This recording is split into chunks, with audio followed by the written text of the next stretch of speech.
সন্তানের লাশের পাশে এভাবেই বসে কাঁদছেন মা সহ স্বজনেরা। শোকে স্তব্ধ এলাকার পরিবেশ। ঝিনাইদহে দুই মোটরসাইকেল ও বাইসাইকেলের ত্রিমুখী সংঘর্ষে দুই কিশোর নিহত হয়েছে। আহত হয়েছে আরও ৩ জন। গেল রাতে সদর উপজেলার দড়িগোবিন্দপুর এলাকায় এ দুর্ঘটনা ঘটে। পুলিশ ও স্থানীয়রা জানায়, রাত ৯টার দিকে দড়িগোবিন্দপুর গ্রামের কিশোর শিহাব ও আরাফাত মোটরসাইকেলে পার্শ্ববর্তী বাজার বয়রাতলায় যাচ্ছিল।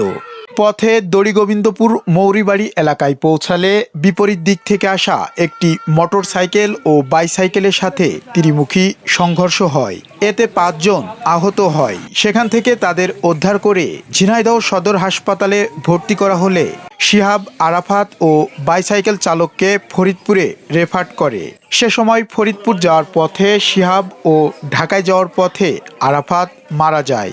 এ ঘটনায় এলাকায় শোকের ছায়া নেমে এসেছে। এমআর রাসেল, কাগজ টিভি।